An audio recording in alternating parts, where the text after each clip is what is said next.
What is up, everybody? Welcome into a special Monday night. We're still in free agency edition of the Shout Buffalo Bills football podcast. He is Ryan Talbot. I am Matt Parrino. A lot to get to. One of the pieces of free agency that's kind of happened here over the course of the last week plus is the Bills haven't done a lot. So it's, there's a couple big moves here and there. The Jordan Poyer move, obviously, a couple of free agent additions. Isaiah McKenzie was released on Friday, but not even a wave of moves like we've seen in recent years. It's been kind of like a slow, plodding, methodical approach. And it's probably kind of what we should have expected. I tweeted about it the other day about maybe the second and third waves were going to be where the Bills really made some noise. They made some more noise today. We're going to get into that. We are going to welcome in Brent Axe from Syracuse.com. He's obviously been on the Cuse beat for many years, but he's got a long, storied history around the Buffalo Bills as well. We'll get his takes on what's going on with the Bills this offseason. What's up, Ryan? Hey, not too much. Happy to be here on a Monday night to talk about a Bills move and to talk about everything to date. Yeah, so I think we got to start with this absolute just circus show that happened today.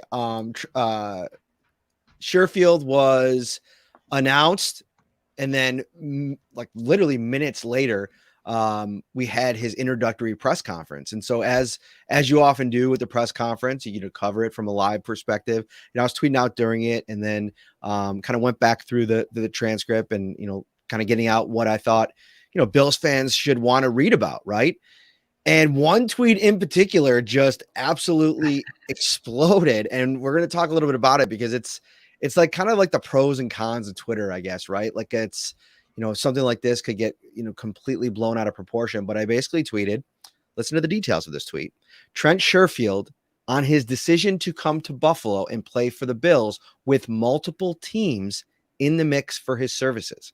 If you want to be an elite receiver, come and play with an elite quarterback, obviously in reference to Josh Allen. Did you see Tua mentioned in there? Did you see the Miami Dolphins mentioned in there? Nope, you didn't. Nothing. And here's why I tweeted it, Ryan. It was in a string of tweets after we got to talk to him. And it was the second in the string of tweets. My first one was new Bills receiver Trent Sherfield said he thought he'd return to Miami after a breakout season, but things changed throughout the free agency process. He mentioned that the Dolphins are looking for other players to step up for them. Interesting. So to my followers, Buffalo Bills fans, I was tweeting out some things from Trent Sherfield. We got a chance to hear from him today. And that tweet got picked up and blown up. And I guess it's called Tuanon, as I learned today, just absolutely going apocalyptic on Twitter and breaking it down. So much so that Tyreek Hill quote tweeted that tweet and say he did not say this. So I had to actually share the video of him saying it, but just a wild scene. That's social media in a nutshell, especially Twitter. They get a hold of a quote and people take offense to things without even really reading the fine print or the details. Like you said, you didn't mention Tua, you didn't mention the Dolphins. You just mentioned the fact that here's a wide receiver coming off of a breakout year, and hey, you want to get even better? Join a team that has an elite quarterback like Josh Allen, and the potential will certainly be there, which, I agree with completely. So the fact that Dolphins fans were going wild about it is one thing. The fact that Tyreek Hill quote tweeted you is a whole nother thing. I couldn't help but chuckle when I saw that and saw you then quote tweet back with the actual video. So a nice little back and forth there. Well, the one thing I was wondering after I did that, though, is what if he meant oh no, he didn't just say that, right? Not like playing conspiracy theorist and saying that I made up the quote, but maybe he was just oh no, he didn't say that.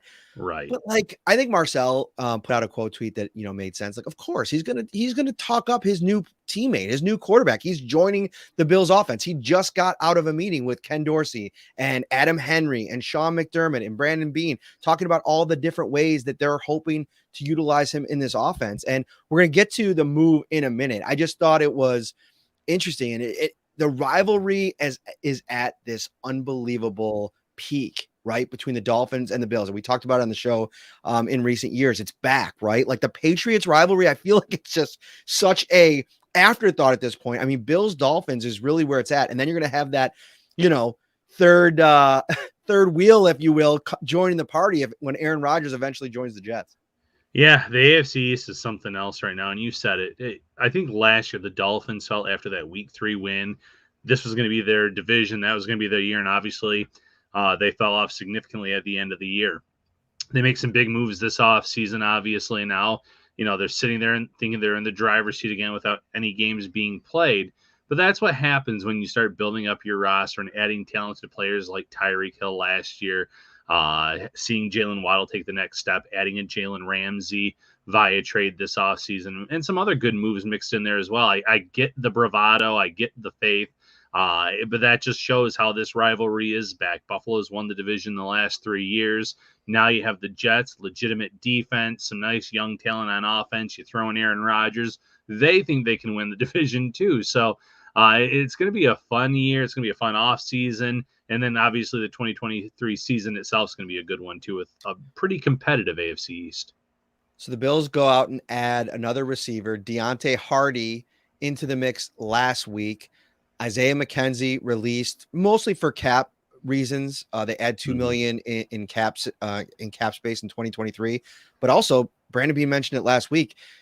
You got to look at your roster and ask yourselves, as you're bringing in new players, are there duplicates? Like, are you going to have two players that maybe do the same things? And I think that they looked at Hardy, 5'6", 170, the speed, the versatility of his game, and said, okay, maybe we can get away with not having McKenzie on the roster. And after guaranteeing $5 million to Hardy, you have to make sometimes those tough decisions. So with Sherfield, his addition into the mix, it's interesting. I feel like he probably slots in at wide receiver 4 or 5, depending on which way you want to look at it. I'm still pretty high on Khalil Shakir, and maybe they view him in that traditional slot role where he could kind of replace Cole Beasley, long-term McKenzie, what they wanted him to be. Sherfield is a little bit more of that, bigger bodied receiver. He has some breakaway speed, Ryan. Yeah. His highlight from last season was that 65 yards of run after the catch in that game against the 49ers. It was superb. And so I think that he probably fits into a multitude of roles for them. And then obviously the special teams part of it, played gunner for many years. I wonder if that maybe puts into question the future of Taiwan Jones with the Bills. He's getting older. I mean, I think he's 35 years old. It would just make sense to go in a different direction. Sherfield mentioned that he talked with Matthew Smiley today about potential role. So a lot of different buckets I feel like he's going to end up filling for the Bills. Yeah, it goes to the duplicate conversation, man. I look at him as what they've had the last few years in Jake Kumerow, but an upgrade to Jake Kumerow. He's someone that can actually run the routes a little bit better, be more of a difference maker on offense, has that legitimate deep speed. Kumerow didn't have any of that. But what he replaces from Kumerow is that last active wide receiver that can also be a standout player for you on special teams.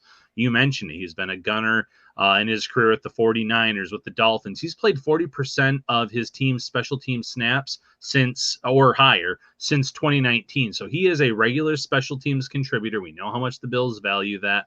He can kind of take that gunner role of Taiwan Jones on special teams. He's an upgrade from what Jake Kumerow did on special teams, as well as what he was as a wide receiver. So, I get that a lot of fans are like, oh, why aren't they making these big splash moves? Well, one, the cap space. But two, they're looking at, like you said, replacing guys that they've had and trying to upgrade them, slight increments of improvement.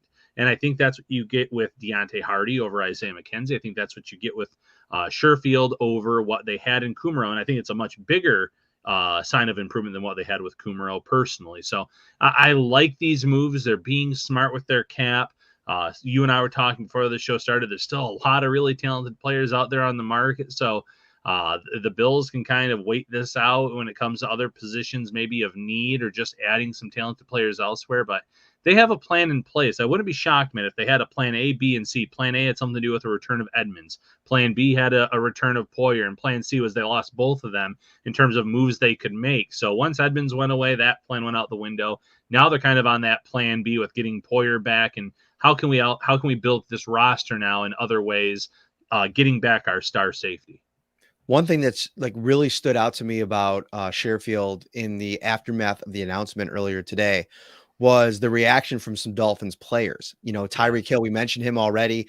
He was actually, I screen grabbed a tweet that he had from Friday last week where he basically said, "Are you with us?" tweeting at Sherfield. And obviously that question was answered.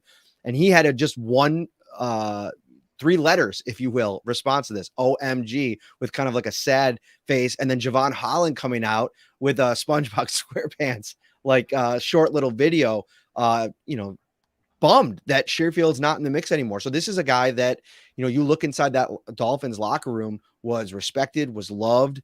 Guys wanted him back in the mix. And as things have transpired in Miami and, Braxton Berrios brought into the mix and, who knows which direction that they go in the draft, they just decided to go in a different direction. And I think that that's for the Bills game, because this is a guy that I just think, you mentioned Jake Kumro and that natural fit. And I love what you said about it being an upgrade, because to me, I think he has like a higher ceiling in terms of the things that he can do in the offense. Like he could stretch the field. He could put a lot of pressure on the defense.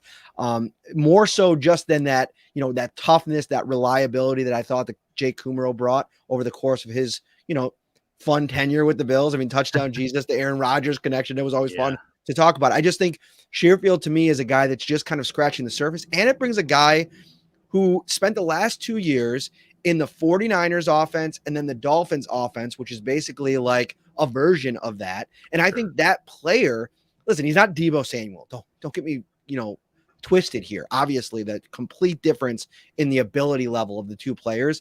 But I mean, in a lot of ways, the way they used him last year, not so much as a running back, but just in different roles at receiver, that could be something that Ken Dorsey finds a way to implement into the Bills offense. Yeah, you can use him on the inside. You can use him on the outside. You can use him in a lot of different ways. And oh, by the way, Pro Football Focus's highest graded blocking wide receiver last year. So when you want to maybe get this run game going this year, get James Cook going, Sherfield's going to be an asset to this team. And if you want to be on the field, just as a receiver in general, but getting those snaps, you have to have the ability to block and protect. And that's something he has shown in his career that he can do. So there's a lot of reasons to really like this signing. Again, he's not, we're not sitting here and prognosticating that he's going to be this wide receiver 2 or anything extreme like that. But I think it's an upgrade over what they've had on this roster. They usually carry 6-7 receivers. I think he's going to be one of those bottom receivers for this team, but someone that's going to see meaningful reps because, like you said, the speed, the 4.4 speed, the ability to get behind the defenses, the blocking ability, the special teams ability. There's always going to be a game day jersey for someone that brings that much versatility. Roy Collins on YouTube says, I don't think Kumaro was on the Rodgers list that he provided to the Jets. I will guarantee you this. He might not have been on the original list, but if he is available once Roger comes aboard, and he's still out as a free agent, it wouldn't surprise me if he ends up in New York. Let's shift gears a little bit. I want to get to a couple more things before we welcome Brent onto the show in a little while. Let's go to Isaiah McKenzie, a guy that we've spent hours on this podcast talking about over the last couple of years, a guy that had a collection of, hype-worthy performances over, the kind of stuff that gets everybody excited about what it could look like in this offense for him. It just never really materialized in a consistent way. The Bills decide to move on from him, and this is something that I always thought there was a chance they could bring him back and have him work in and compete for a roster spot. They love competition and weren't going to move in a different direction until they really felt like they had a guy to replace what he brought. I mean, that speed factor, obviously being at the forefront. But without McKenzie, I mean, I think it's interesting that McKenzie out and Sherfield in, a guy that I just mentioned is this locker room favorite in Miami, because McKenzie was that in Buffalo. And I think you need to go out and find guys that work from a, roster makeup perspective, a guy that brings a position group together. There's so many that, I mean, you look at the defensive side of the ball and I always thought, a guy like Jordan Phillips, right?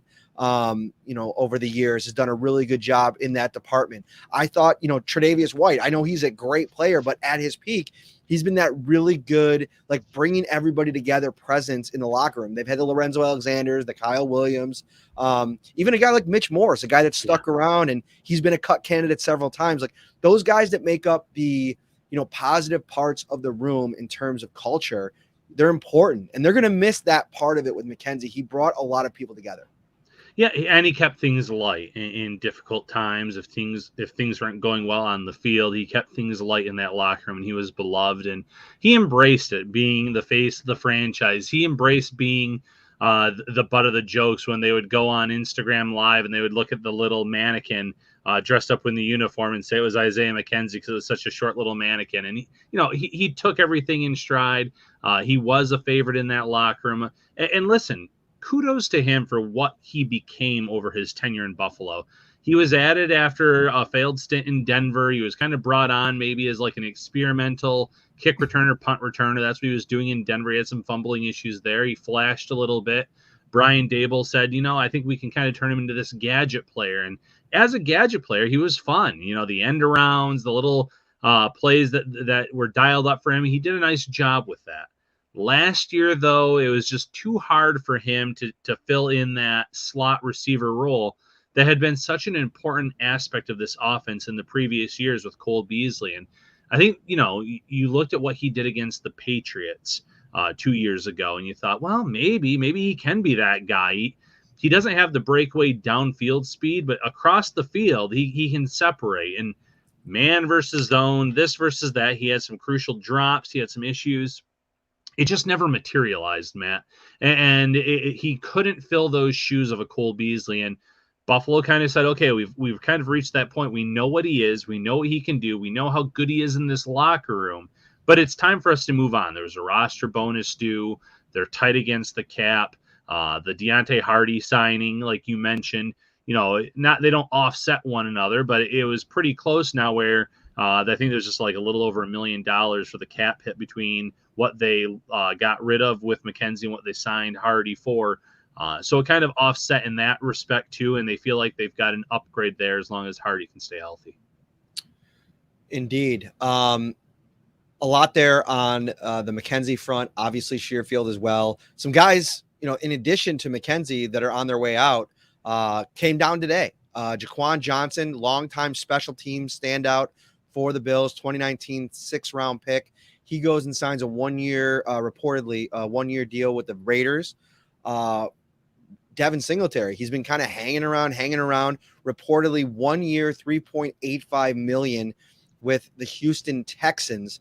So two guys that, the Bills, you go back and look at that 2019 draft class, and I feel like that you could poke a lot of holes in the thing, right? I mean, Ed Oliver, the uncertainty around him, Cody Ford trading up for him in the second round. Dawson Knox was that one piece of that draft that you found, you extended. He's on a second contract, but Jaquan Johnson now, Devin Singletary moving on. And who knows? They're both on 1 year deals. I wouldn't close the door on a reunion down the road if it doesn't work out in those spots. But I think we were always trending in this direction. And I think for Singletary at that 1 year, almost $4 million, to me, that's a little bit too much, because I think you have, and we're going to talk more about this on Wednesday, you have an opportunity to get very specific with what you want in that third running back. You have Nyheim Hines, you have James Cook, and all signs were pointing, even last season when they kind of turned the job over to James Cook in a lot of ways, in a lot of games, that he was going to be the de facto number one guy. Still think Hines can play a really, really valuable backup role if you need it. Or he's been a third back in a scheme before. I mean, he played in same backfield with Jonathan Taylor all those years. Yeah. You got guys on the open market. To me, I think it's a trio of guys that have Bills fans' interest. Leonard Fournette, Ezekiel Elliott, and Damian Harris. All three of those guys are a little bit different. I think you could probably make the argument, depending on where you are, between Zeke and Leonard Fournette about which one maybe is more washed, quote unquote. I'm seeing that a lot, but I do think in the right circumstance, there might be some juice left at the veteran minimum for both of those guys. Maybe Zeke gets a little bit more because of the history and the name value, but I really am coming around on the idea. I'm going to write about it for Wednesday on Damian Harris. There just doesn't seem to be a huge market for him. The guy gets banged up quite a bit. You add him to the mix with Hines and Cook and just scale back that workload for a guy that's still only 26 years old and how good he's been in short bursts and sample size. I really like that move. Yeah, I wouldn't mind that move at all. And like you said, it's in the short burst because I think we saw what James Cook could do. And maybe James Cook isn't a guy that you give 20, 25 carries to a game. because of his size, but he showed that explosiveness last year, picking up big chunks of yardage. Would have been the leading rusher in terms of yards per carry average had he had a few more carries. I think he had to have 100 minimum, and he didn't quite reach that threshold. So I think the Bills are okay with making James Cook their lead guy, the guy that gets the bulk of the carries. But a guy like Harris, who you said has been dinged up over the past few years with the Patriots, give him a smaller role, give him that power role in between the tackles on short yardage, maybe goal line, scale it back for him, maybe 7-8 carries a game at most. I think you could find a winning combination there. As for Singletary, listen, I like Singletary a lot. He got the tough yards, especially later on in his career with Buffalo. 3 point whatever it was that he ended up getting in the Texans, like you said, close to 4 or up to 4. It's interesting because I thought they had a really talented rookie there in Dameon Pierce, and I think he is a very talented rookie. So it's a good 1-2 punch, but it's a little more than I'd be looking for if I were the Texans based on what they already have at that position. But this is also a franchise that I think is trying to load up and get as much talent as they can, trying to build it up the right way there. So maybe they think that that's just a good combination. Jaquan Johnson, it just never worked out in the defensive system for him.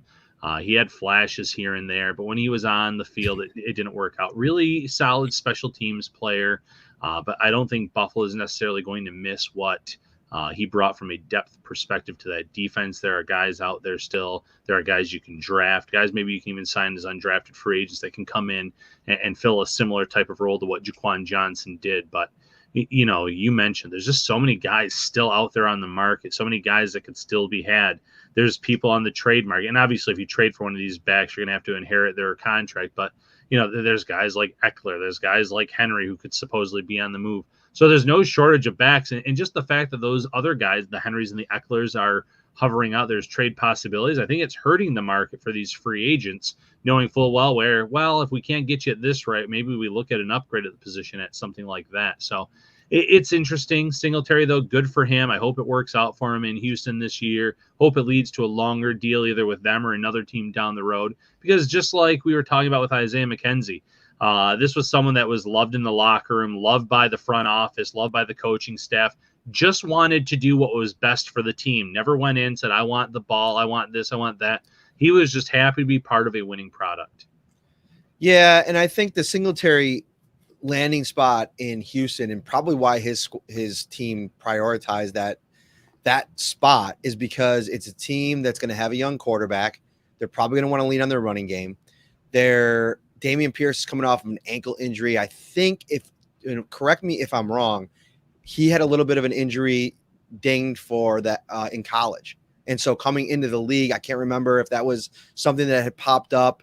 I can't remember. I think I read something about it at one point. I don't know. All the running backs kind of meshed together at this point. But Sure. Either way, coming off of an injury where availability was an issue for him down the stretch, you bring in a guy in Devin Singletary who's been as available as they come. I mean, the guy has not been banged up too often over the course of his career. You bring him into that backfield, and I'm sure Jerry Hughes probably was in the front office at some point, closing the deal, talking about facing Devin Singletary in practice for a couple of seasons in Buffalo. He's a guy that I'm always going to look back on as a guy that was always underappreciated for what I think the consistency that he brought to the offense, but a spot that always felt like it could be upgraded. And I think the questions in the chat right now, I've seen it a couple times about James Cook as RB1.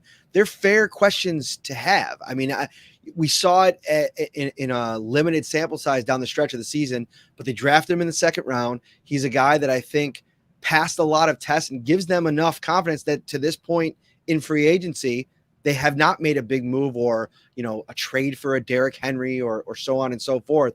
There seems to be a lot of confidence for what he brings. Then obviously with Hines there as well. Yeah, and listen, Brandon Beane didn't seem like he was in a rush to add another back too. He said adding a bigger back, a guy over 200 pounds, is going to be something they want to do down the road. That could be Roschon Johnson, running back out of Texas on day 3 of the draft, or an undrafted free agent, or someone that's still sitting on the free agent market after the draft. There's going to be options in terms of what he's looking for. I don't think they're necessarily looking to add a premier back. I think if anything, they want to get more weapons for Allen in the passing game, whether that be a tight end too, whether that be another wide receiver. I think both of those, and even offensive line, are prioritized above adding a big name running back that's going to cost a lot of cap space.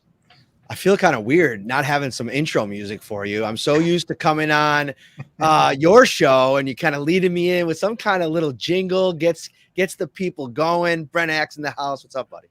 What's up, fellas? Great to have Brent. you here. I apologize for my lack of background game. For all I like your background game. Nice light in the background. Looks like you got some kicks hanging up or maybe something slung. That's good. It's just an office. And I just okay. like, I'm at a desk. You guys got the whole setup going here. For all these interviews that I do, I haven't like invested in the real cool backdrop, but I got this. I got this right here. There you go, buddy. We'll there you go, buddy.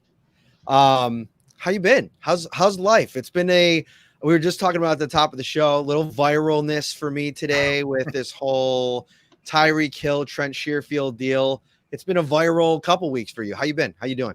I'm doing great. I feel validated. I'll say that. It's been a hell of a couple of weeks here. A hell of a week. Feels like a couple of weeks. And it's been amazing to hear from all the people out there, including all the Bills fans out there that you connect with on social media and elsewhere. It's been incredible to hear from, not just fans, but broadcasters and people in the media industry and just all walks of life, people at Wegmans, former listeners of mine. And it's been incredible. It's been incredible to get that support, get that feedback from people. And onward we go, still cooking at Syracuse.com and have a little more time to dedicate to that. And, some more to come on what will be coming on that front. So stay tuned for that, as we like to do in the radio business back in the day, a little tease about what's to come. But things have been good, boys. Gives me more time to watch the Shout podcast and see what's going on with this Bills team in the offseason here. Well, for people that don't know, Brent, you spent some time as in-studio host for the Buffalo Bills Network, I believe, 2009 to 2011. Am I correct on that? That's correct. Yep. The mighty Dick Duran years. Yes. Ooh, so you put in your work. You earned it. You earned that Bills card with your availability. And listen, if you want to read up on Brent's situation, you can. There's a great story from our colleague Chris Carlson up at Syracuse.com that covers the entire thing. And we talked a little bit about it beforehand. I really want to use you a little bit more now that you're freed up to talk some Bills. I mean, you've been around this team for a long time. How many of these have you done? This is the first time I've come on this show. What the heck's going on here? It's horrible. It's what? You were a busy guy. You had a lot of balls juggling in the air, and I didn't want to nestle our way in, and then you drop one of those balls. Come on, I always got time for you boys. Always got time for you boys. Always got time to talk Bills. That's for sure.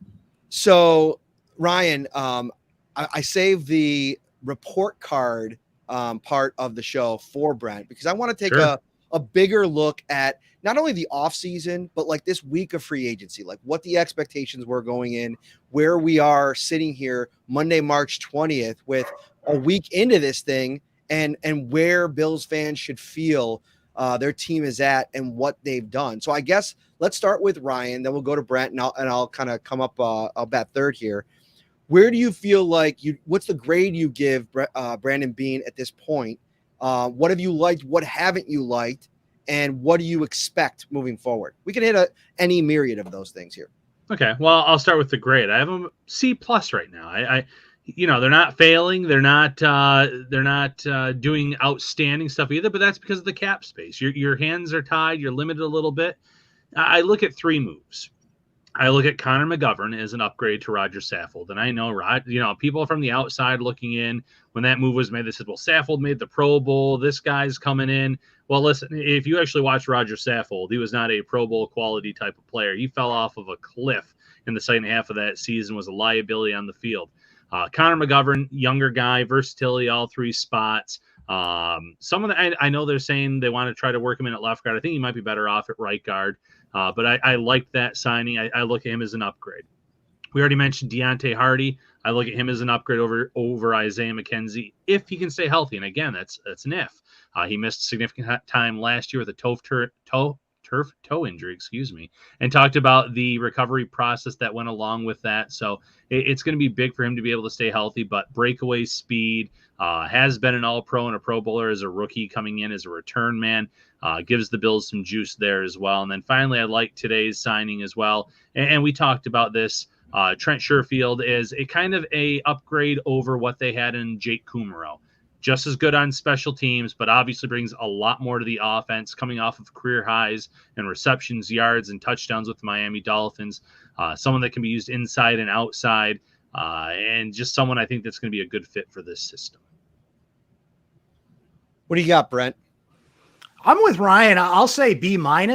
And, of course, the draft is going to be really important, but I didn't go into this offseason with a ton of expectations. I knew what the cap situation was. I kind of expected to lose Tremaine Edmonds. I kind of expected a couple of things that have happened. I was pleasantly surprised they got Jordan Poyer back, and I think that's huge to have Poyer and Micah Hyde back in that secondary together. I just think this team needs as much cohesiveness as it can have, especially at a position like that, and it went through a hell of a thing last year, as we know. But man, I love the signing today, and you guys did a great job writing about this. You make a good signing. First of all, when you can swipe somebody in the division, which is great, and B, how pissed off Tyreek Hill was and how pissed off the Dolphins were that the Bills made that move, So I love that Brandon Beane made a smart move there. I still am looking for the wow move. I'm still looking for that impact move, right? And we were spoiled last year because they got Von Miller, and that's like the ultimate offseason move. But if you level it based on the expectations I had, it's a B-. I'm not dancing over here, but I'm feeling good going to school. I'm not staying after school for extra help or anything, right? I'm getting by. I can be better, but I think I'm doing pretty well. Brandon Beane talked on Thursday about Hardy and being a guy that they've been watching for a while. And to me, the reason I'm willing to give them a B to this point is, number one, to the point that both of you guys made, is that they were limited. He was limited going into this thing. He had to be really careful. He doesn't want to get into a situation in a smaller market, especially, where they're having to start trading guys off, the Tre'Davious Whites, the Deion Dawkins of the world. That might happen anyway, depending on, level of play as we move into the latter years of their current deals. But I don't think he wants to be forced into it. I think in a perfect world, the Rams would still be in a situation at 27 or 28 years old. They could still have Jalen Ramsey lead their secondary, but that's just not the way that they built it and how they had to respond to it. What I want to give Brandon the benefit of the doubt for at the receiver position is I think they knew they didn't do enough last year. They didn't bring in enough new people. And part of the problem with that is just reimagining what the offense was going to be like with Ken Dorsey at the helm. So I think what they've had an opportunity to do is say, okay, over the last 3 months, what do we want to be? What do we definitely need? We knew we had Isaiah McKenzie on the roster. We knew we wanted that skill set in a more complete way over the course of a season. It didn't materialize. So who can we bring in to replicate that and maybe take it to the next level? And he's got a really good track record at receiver. Brandon Beane does. He found Stephon Diggs. In the sense that he found that deal and he found the perfect fit for Josh Allen in this offense, right? That started it. He drafted Gabriel Davis in the 4th round, a guy that probably should have been a 3rd or 2nd round pick.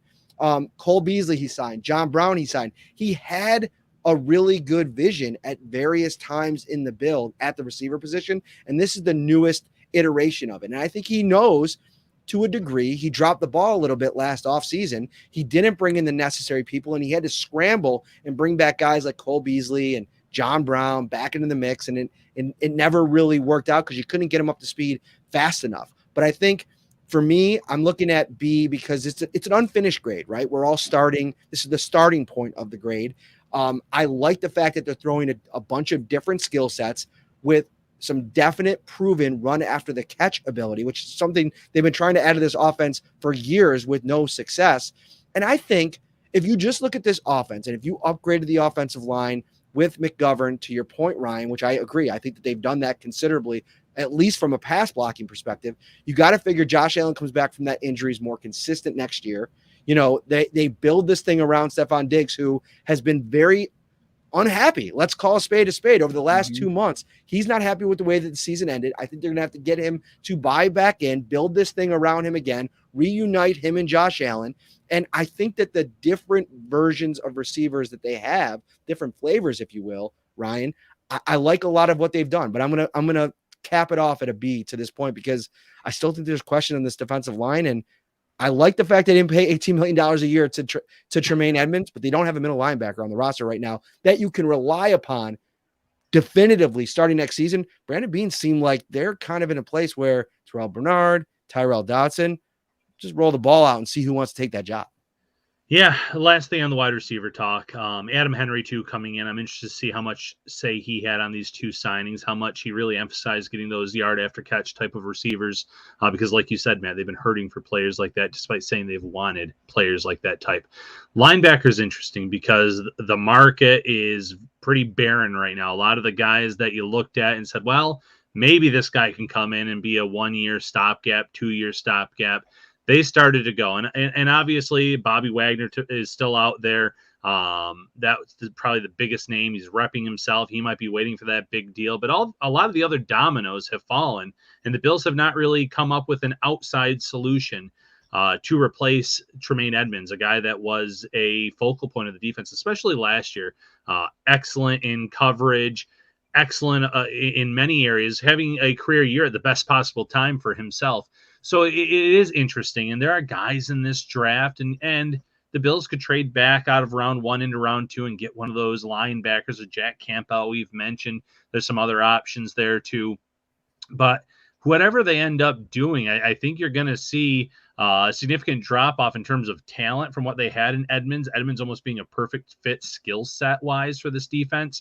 So I think you either, A, have to try to come up with an option via the draft that you think it can close that gap sooner rather than later versus what they have currently on this roster, or 2, you really need to bulk up this defensive line so that way you can keep your linebackers clean, make life easier for whoever that is that's currently on this roster who could see a big role in place of Edmonds. So we have a mega super chat. This might be a world record. $100 super chat from Cordero Linder.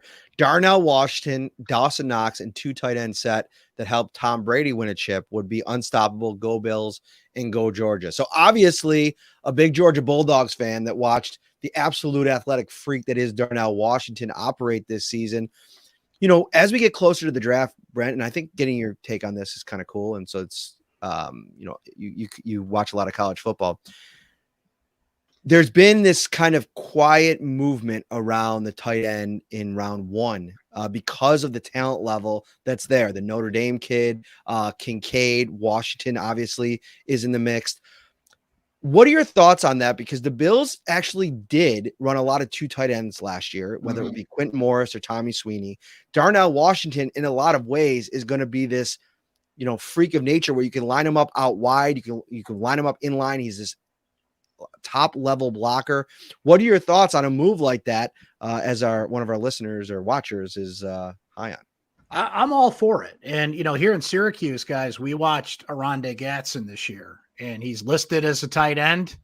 He's not a tight end, but they put him there because that was the best place to put him in the offense. But he revitalized that Syracuse offense this year. And, you know, Darnell with that great comment about what happened in Georgia. I saw Syracuse play Notre Dame and Michael Mayer, and it just makes such a big difference.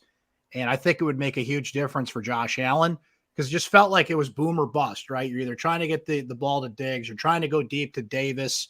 You know, you had Dawson Knox, of course, but it felt like there just wasn't that in between. And maybe they addressed that today, right? But I have always been a big fan of utilizing the tight end, what that does, how it commits to what defenses have to do, makes it harder to stop Josh Allen. I think it allows Josh Allen to scramble more. I think it's a win-win. Now, the question is, when do you use that resource? Because if you're going to get one of these impact guys, you're talking late first round, second round pick, or you move up, right? If you truly want one of the impact guys, because the list is short of the players that can, you know, step right in and do that. And I think, you know, the Bills have been scouting those kind of players and do a good job with that. But that's what I'm looking for in this offseason. I'm looking for weapons. I'm looking for impact. And if they feel like they can get that, then I say go for it. Why not? What are you taking away from to invest in that, I guess is the question. Yeah. And listen, I look back at this offense 1 year ago in training camp.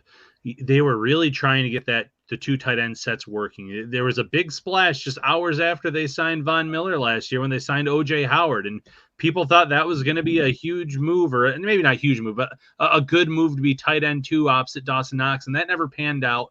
And when that didn't pan out, the Bills really didn't have an answer for tight end 2. And Quentin Morris, to his credit, stepped up, did a nice job when he was in there.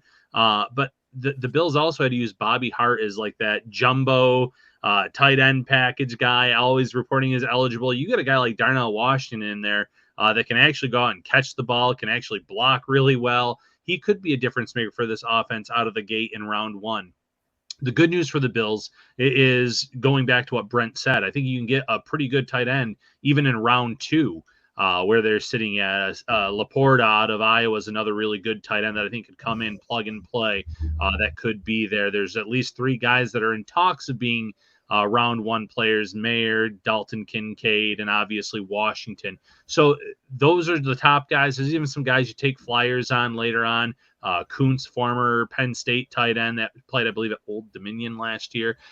So it's a deeper class, but he's right. If you want someone that can come in and play immediately, it's someone that you're talking about in either round 1 or round 2. And I think the talent at wide receiver, for instance, drops off quickly in round 1. So if one of those guys isn't there for the Bills at 27, then maybe that is when you talk and say, well, we can get a game changer at tight end now. And there might be a wide receiver that we really like in round 2 and 3 that can come in and maybe be that, eventually develop into a wide receiver 2 like they did with Gabe Davis a few years back.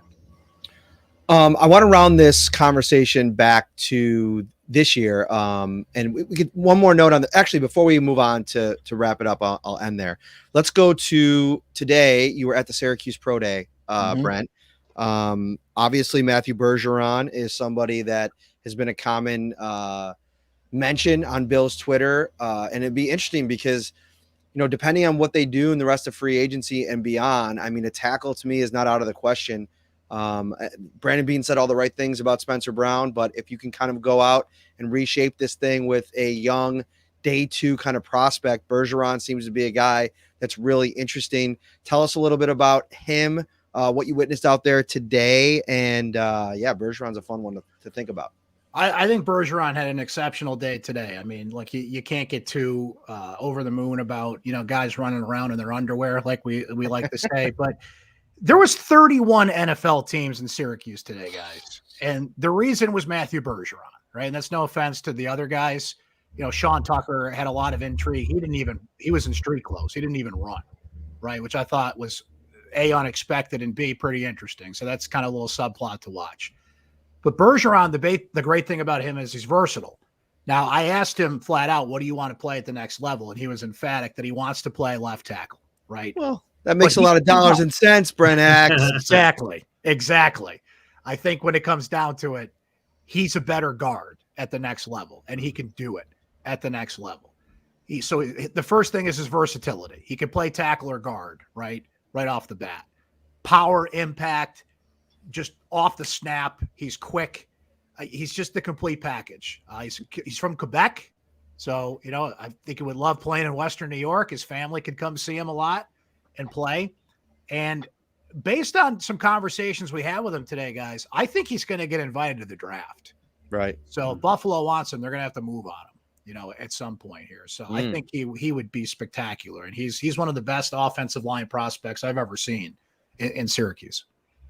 The Bergeron conversation, Ryan, is really interesting because to me, hearing Brent talk about that like maybe he projects as a better guard and somebody that's, determined to play left tackle. It reminds me in some ways of Jonah Williams, who is a little bit different. And we're going through this interesting situation right now where he gets drafted, he misses his first season, then he's like entrenched as a starter for years. And you saw the limitations of having him at left tackle in the playoffs. And I think that the Bengals saw that. They're in this window with Joe Burrow. They go out and they trade for Orlando Brown and say, we're going to upgrade that spot. And then come hell or high water, whatever ends up happening with Williams, will a former first round draft pick will eat it. So I think that to me, if you're Brandon Beane and you're thinking about a move like this with a player that might be on the borderline, and to Brent's point, like, now definitively maybe a first round talent, you better have the complete opposite of the plan that you had with Cody Ford. You better have it if you're taking a guy like Bergeron in this draft.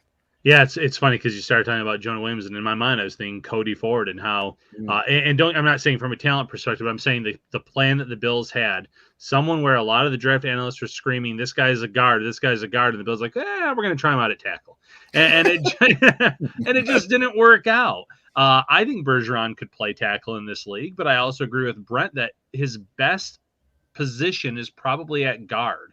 And listen, guards get paid pretty good money now too if you can be one of the premier guys at that position. So I think that he could be. I think he is that good of a talent. It wasn't that long ago that we were sitting here talking about guys that can play guard, guys that could play center that maybe the Bills should be looking at in round one. Even after signing a Connor McGovern, having Ryan Bates under contract for a few more years, I'm not opposed to them signing or drafting a Matthew Bergeron in round one, or trading. Maybe he's there on the board and there's another tackle guard type of player available, and maybe they trade down a little bit and get into round two and take him. I'm okay with that because, like I said, priority number one for the Bills this offseason, in addition to adding weapons for Josh Allen, should be protecting Josh Allen. And if Bergeron is someone that you think can come in and be one of your top 5 guys out of the gate, I'm not opposed to a move like that at all. And Ryan, just to jump on top of that, so Aaron Kromer was there today, the Bills offensive line coach. He worked out Bergeron. Bobby Jones, the Giants offensive line coach, did as well. The Bills had 2 people there. I didn't recognize who the other scout was. My apologies for that. He had a beard. I know that. But I off the top of my head, I didn't know who it was. Right. But they, look, this has been like a funny thing as somebody who's covered the Bills and as a Bills fan here, the lack of the pipeline between Syracuse and Buffalo. No, Kingsley Jonathan's there, and he started to get on the field at the end of last year. But it's always been funny how many prospects the Bills have just overlooked or just not gotten from Syracuse. So that'd be a great hookup there if Bergeron could step in there. And the Bills certainly had a strong investment at the very least to get an up and close and personal look at him today. Yeah. They started. Go ahead. Okay. And, Brent, we've talked about this too before, where Aaron Kromer came in last year and he inherited most of that offensive line. Yes, he brought in Roger Saffold, someone that knew his system, someone that knew his terminology, but he brought in a guy that was 34 years old. I'm sure Kromer is just chomping at the bit to say, I want to get some guys that, one, are exactly what I'm looking for from a skill set perspective, and guys that I can draft and really develop and mold. And him being there for that workout, I think that can go a long way. And maybe, round one, round two, him pounding the table for Matthew Bergeron. I was just going to say, like, Sean McDermott did a nice job of building the pipeline with the University of Buffalo there for a minute. I mean, you saw, Cam Lewis has been a mainstay for the 53-man roster, the practice squad.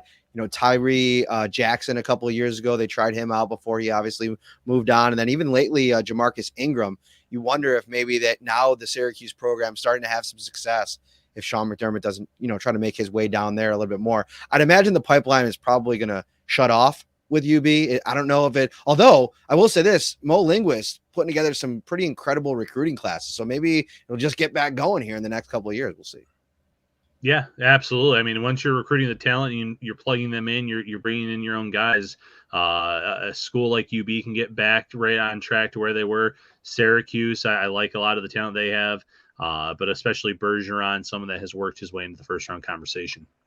I want to end the show here with, back to our original conversation about just looking at what the Bills have accomplished in free agency and the offseason in general so far, and giving it a grade. I saw some people pushing back at the B, and one move in particular that I think for me really puts into context how good of an offseason Beane has had from a fiscal standpoint.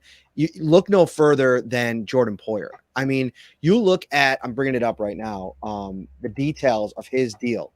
It is jaw-dropping that they were able to get him back. And listen, the safety market is just absolutely depreciated. I mean, if you look around the league, the only guy that got paid is Jesse Bates, and Jordan Poyer himself shouted it out. But we're looking at a reported 2-year, $12.5 million contract $4 million signing bonus, $7 million in total guaranteed. So essentially, it is a 1-year deal. The last deal that he signed at 2 years, $19.5 million and almost $9 million guaranteed. So a significant drop off for a guy that hired Drew Rosenhaus, was determined, it seemed, for at least a period of time to, get more guaranteed money, ends up just back.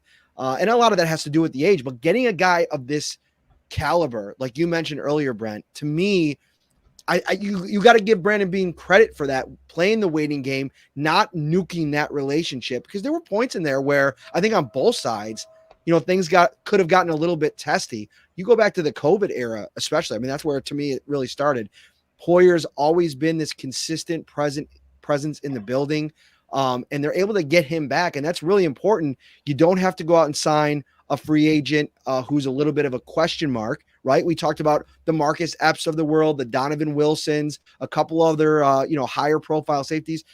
You sign one of those guys, it's all well and good. You got to then work them into your system and make it work that way. You already know what you're getting with Jordan Poyer, and they went 13-1 last year with him in the lineup. So I think just from that perspective, and them being able to fill some holes, on lower end deals elsewhere on the roster, and getting a really good backup quarterback situation. The more I've looked at Kyle Allen, the more I've liked that. Sure. I think to this point it's a B, and it's up for movement as we move through the rest of the offseason. Well, I like what you said about the deal. That's important, right? Because I felt like that was a position that you could work this out and you didn't have to make a choice. Like, we all knew they had to make a choice at linebacker, right? It was essentially Matt Milano or Tremaine Edmonds in a way, right? Their contracts were different. It's not apples to apples, but they made a choice there. And I think they made the right choice. At safety, if you can get him back and you can get him back at that deal, you do it, because you said it, Matt, that the market's not exactly flooded with guys. You didn't have a lot of choices there, and you can't buy chemistry. You can't buy what he means to the fan base, what he means to the team. I mean, that 13-1 when he's in the lineup, some of these stats are fluky. That's not one of them. Like, how many times did we say, like, oh no, is Jordan Poyer in or out? And you're feeling good one way or the other about that. So, and I love how Beane restructured, some deals, the Josh Allen deal and some other things, which you kind of have to do every offseason. I get that. But that's why I said B- though, because I still think, I'm guys, this is my obsession at this point, right? Every move you make is that you got to ask yourself this question. Is that going to help us beat Kansas City? And I know Cincinnati beat Buffalo in the playoffs, but you're chasing Kansas City. Every move you make comes down to that question, right? So you're not going to get 100% on that, but you've got to be better than a B- on that if you're going to beat Kansas City. How about that? Yeah, to me, I look at the beating Kansas City conversation starting on the Bills' defensive line, and they've spent the resources there in Miller. And unfortunately, he had that injury, and it's a bit more of a question mark.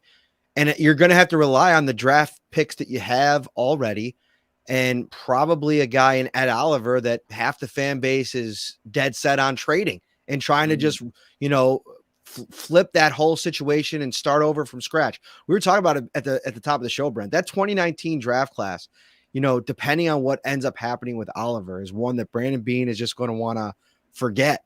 I mean, he went and knocked it out of the park in 2018, and then he comes back, and people don't even really remember the under the radar Taron Johnson in that 2018 draft, how important he's been to their defense over the last couple of seasons. But 2019, Ryan, I didn't even remember this. 5th round. You remember who they took in the 5th round in 2019?